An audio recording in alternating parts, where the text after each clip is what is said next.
Hello എല്ലാവർക്കും നമസ്കാരം. ഇന്ന് നമുക്കൊരു ഹെൽത്തി ബ്രേക്ക്ഫാസ്റ്റ് കോമ്പിനേഷൻ കണ്ടു നോക്കിയാലോ.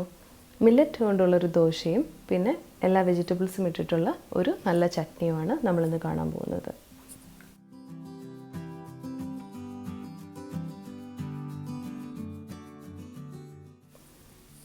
ആദ്യം നമുക്ക് മില്ലറ്റ് ദോശയുടെ മാവ് തയ്യാറാക്കാം. അതിൻ്റെ ഇൻഗ്രീഡിയൻസ് ആണ് ഈ കാണുന്നത്. മില്ലറ്റ്സിനെ പറ്റി ആദ്യമായിട്ട് കേൾക്കുന്നവർക്കായിട്ട് ഞാൻ ചെറുതായിട്ടൊന്ന് പറഞ്ഞു തരാം. വളരെയധികം പോഷക ഗുണങ്ങളും ഫൈബറും ഒക്കെ അടങ്ങിയ ചെറിയ ധാന്യവകകളാണ് മില്ലറ്റുകൾ. റാഗി, തിന, ചാമ ഇതൊക്കെ മില്ലറ്റിന് ഉദാഹരണങ്ങളാണ്. ഇന്ന് നമ്മൾ മില്ലറ്റ് ദോശയ്ക്കായിട്ട് ഉപയോഗിക്കാൻ പോകുന്നത് ചാമയാണ്. ഇതിനു മുമ്പൊരു എപ്പിസോഡിൽ നമ്മൾ കണ്ടിരുന്നു എല്ലാ മില്ലറ്റുകളും ചേർത്തിട്ട് 4 തരം മില്ലറ്റുകൾ ചേർത്തിട്ട് എങ്ങനെയാണ് ഒരു മില്ലറ്റ് ഇഡ്ഡലി മാവ് തയ്യാറാക്കുന്നതെന്ന്. ആ എപ്പിസോഡ് കണ്ടിട്ടില്ലാത്തവർ എന്തായാലും പോയി കാണുക. ഐക്കാർഡിലും ഡിസ്ക്രിപ്ഷൻ ബോക്സിലും ലിങ്ക് കൊടുക്കാം. ഇന്ന് നമ്മൾ ചാമയാണ് എടുത്തിരിക്കുന്നത് നമ്മുടെ ദോശമാവ് തയ്യാറാക്കാനായിട്ട്. 1 കപ്പ് ചാമ, 1/4 കപ്പ് ഉഴുന്ന്, 1 ടേബിൾ സ്പൂൺ അവൽ, 1/2 ടീസ്പൂൺ ഉലുവ. ഇത്രയും നമ്മൾ ആദ്യം നന്നായിട്ടൊന്ന് കഴുകിയെടുക്കാം.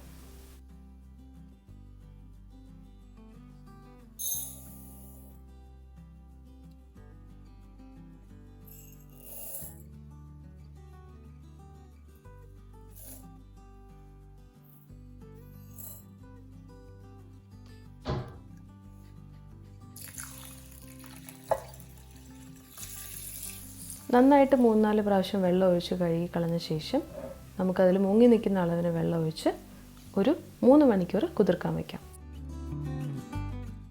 3 മണിക്കൂർ കുതിർന്ന ശേഷം നമുക്കതിനെ നന്നായിട്ട് അരച്ച് മാവാക്കി ഇതുപോലെ എടുക്കാം. തലേദിവസം തന്നെ ഈ മാവ് നമ്മൾ അരച്ച് വെക്കുകയാണെങ്കിൽ പിറ്റേ ദിവസം രാവിലെ ബ്രേക്ക്ഫാസ്റ്റിന് എടുക്കാനായിട്ട് പുളിച്ചിട്ടുണ്ടാവും. 6 മണിക്കൂറെങ്കിലും പുളിപ്പിക്കാനായിട്ട് ശ്രദ്ധിക്കുക. ഇനി നമുക്ക് ചട്നി എങ്ങനെയാണ് തയ്യാറാക്കുന്നത് നോക്കാം. ഇൻഗ്രീഡിയൻസ് ആണ് നിങ്ങൾ ഈ കാണുന്നത്. ഞാനൊരു ഇരുമ്പ് ചീനച്ചട്ടിയാണ് ഉപയോഗിക്കുന്നത്. അതിലേക്ക് 1 വലിയ ടേബിൾ സ്പൂൺ നല്ലെണ്ണ ഒഴിച്ചു കൊടുത്തു. അതിലേക്ക് ഉഴുന്ന്, കടലപ്പരിപ്പ്, ഇഞ്ചി, വെളുത്തുള്ളി, പച്ചമുളക്, ഉണക്കമുളക് ഇത്രയും ഇട്ട് ഒന്ന് മൂപ്പിച്ചെടുക്കുകയാണ്.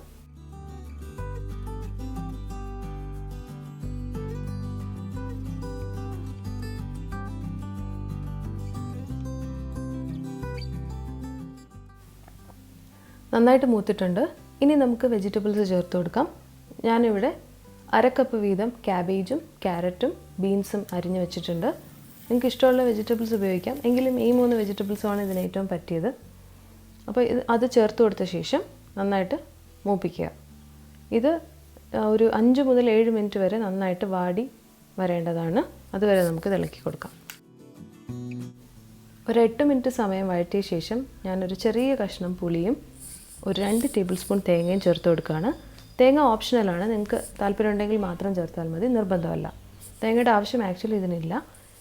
അപ്പോൾ തേങ്ങയും പുളിയും ചേർത്ത ശേഷം വീണ്ടും ഒരു 2 മിനിറ്റ് വഴറ്റി ഒരു പാത്രത്തിലേക്ക് മാറ്റി വയ്ക്കുകയാണ് ഒന്ന് തണുക്കാനായിട്ട്. ഇത് നന്നായിട്ട് തണുത്ത ശേഷം നമുക്കൊരു മിക്സി ജാറിലോട്ടിട്ട് ഒരു പേസ്റ്റാക്കി അടിച്ചെടുക്കാം. ആദ്യം തന്നെ വെള്ളം ചേർക്കരുത്. ആദ്യം ഇതുപോലെ ഒന്ന് അടിച്ചെടുത്ത ശേഷം പിന്നെ അല്പാൽപ്പമായിട്ട് വെള്ളം ചേർത്ത് നമുക്ക് ആവശ്യമുള്ള തിക്നെസ്സിൽ നമ്മൾ ഈ ചട്നി അരച്ചെടുക്കാം. ഈ സമയത്ത് നമുക്ക് ആവശ്യമുള്ള ഉപ്പും ചേർത്ത് കൊടുക്കാം.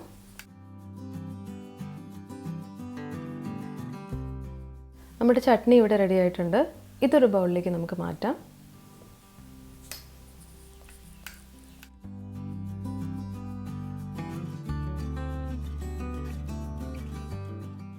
മിക്സി ജാറിലോട്ട് കുറച്ച് നല്ല വെള്ളം ഒഴിച്ച് കുലുക്കി എടുത്തു കഴിഞ്ഞാൽ അതിലുള്ള മൊത്തം ചട്നിയും നമുക്ക് ബൗളിലോട്ട് മാറ്റി കിട്ടാനായിട്ട് എളുപ്പമാണ്. ഇനി നമുക്കിതിലോട്ട് താളിച്ചിടേണ്ട ഒരു ജോലി മാത്രമേ ഉള്ളൂ. ചട്നി താളിക്കാനായിട്ട് 1/2 ടീസ്പൂൺ എണ്ണ ചൂടാക്കിയിട്ടുണ്ട്. വെളിച്ചെണ്ണയോ നല്ലെണ്ണയോ നിങ്ങൾക്ക് ഉപയോഗിക്കാം. അതിലേക്ക് 1/4 ടീസ്പൂൺ കടുകും കുറച്ച് കറിവേപ്പിലയും ഒരു വറ്റൽമുളക് കീറിയതും ഇട്ട് നന്നായിട്ട് മൂപ്പിച്ച ശേഷം ചട്നിയിലോട്ട് ചേർത്ത് കൊടുക്കുക.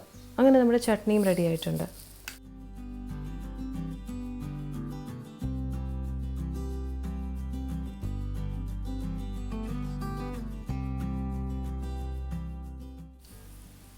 തലേന്ന് രാത്രി ഞാൻ അരച്ച് വെച്ച മാവാണിത്. ഞാൻ ആദ്യം കാണിച്ച രീതിയിൽ തയ്യാറാക്കി വെച്ച ചാമ കൊണ്ടുള്ള ദോശമാവാണ് ഈ കാണുന്നത്. അത് നന്നായിട്ട് പുളിച്ച് പതഞ്ഞ് വന്നിട്ടുണ്ട്.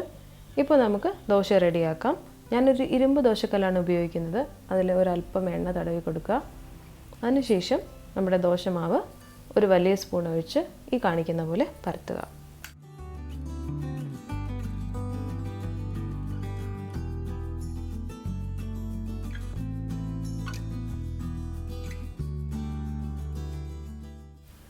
ഈ മാവ് ഉപയോഗിച്ച് നമുക്ക് ഈ കാണിക്കുന്ന പോലെ ക്രിസ്പി റോസ്റ്റായിട്ടും ചുട്ടെടുക്കാം, കട്ടിയുള്ള ദോശയായിട്ടും ചുട്ടെടുക്കാം.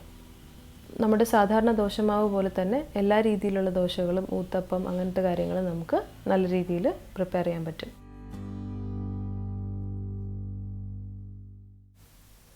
മില്ലറ്റ് ഇഡ്ഡലിയാണ് നിങ്ങൾക്ക് തയ്യാറാക്കേണ്ടതെങ്കിൽ മാവിനെയും ഒരല്പം കൂടെ കട്ടിയായിട്ട് പ്രിപ്പയർ ചെയ്തെടുക്കുക. അപ്പോൾ ഈ കണ്ടില്ലേ, നമ്മൾ നല്ല രീതിയിൽ ക്രിസ്പി ആയിട്ടുള്ള ദോശ നമുക്ക് ഇങ്ങനെ ചുട്ടെടുക്കാൻ പറ്റും. അരിയുടെ ദോശ തന്നെ നമുക്ക് വേണമെന്നില്ല. ഇതുപോലെ ഹെൽത്തി ആയിട്ടുള്ള മില്ലറ്റ് കൊണ്ടും നമുക്ക് വളരെ ഹെൽത്തി ആയിട്ടുള്ള ദോശ നമുക്ക് ഉണ്ടാക്കി കഴിക്കാം. അതുപോലെ കുട്ടികൾക്കും റെഡിയാക്കി കൊടുക്കാം.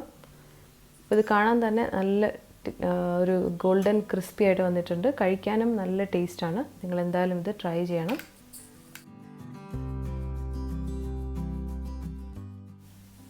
അങ്ങനെ നമ്മുടെ ക്രിസ്പി ആയിട്ടുള്ള നന്നായിട്ട് മൊരിഞ്ഞ് മില്ലറ്റ് ദോശ ഇവിടെ തയ്യാറായിരിക്കുകയാണ്. അതിൻ്റെ കൂടെ തന്നെ വെജിറ്റബിൾ ചട്നി, നമ്മൾ ആദ്യം റെഡിയാക്കി വെച്ച വെജിറ്റബിൾ ചട്നി, നിങ്ങൾക്ക് ഇഷ്ടമുള്ള ചട്നിയുടെ കൂടെ ഈ മില്ലറ്റ് ദോശ സെർവ് ചെയ്യാം. അപ്പോൾ ഇന്ന് നമുക്ക് ഈ ടേസ്റ്റി ആയിട്ടുള്ള മില്ലറ്റ് ദോശയും ചട്നിയും കഴിക്കാം. നിങ്ങൾ എന്തായാലും ഇത് ട്രൈ ചെയ്ത് നോക്കുക. നിങ്ങൾക്ക് എന്തായാലും ഇഷ്ടപ്പെടുമെന്ന് എനിക്ക് ഉറപ്പാണ്. അരിദോശ, ഗോതമ്പ് ദോശയിൽ നിന്നൊക്കെ വ്യത്യസ്തമായിട്ട് ചെറിയ ധാന്യങ്ങൾ ഉപയോഗിച്ച്, അതായത് മില്ലറ്റ് ഉപയോഗിച്ചിട്ട് നല്ല രീതിയിൽ ഇതുപോലെ ദോശയും ഇഡ്ഡലിയും ഊത്തപ്പവും ഒക്കെ നമുക്ക് തയ്യാറാക്കാം, നമ്മുടെ ഫാമിലിക്കും കൊടുക്കാം. നമ്മുടെ ഈ ചാനൽ ഇതുവരെ സബ്സ്ക്രൈബ് ചെയ്തിട്ടില്ലാത്തവർ ദയവായിട്ടൊന്ന് സബ്സ്ക്രൈബ് ചെയ്യുക. നിങ്ങളുടെ ഫ്രണ്ട്സ് ആൻഡ് ഫാമിലിക്കും ഷെയർ ചെയ്യുക. മറ്റൊരു എപ്പിസോഡിൽ കാണുന്നവരെ ബൈ.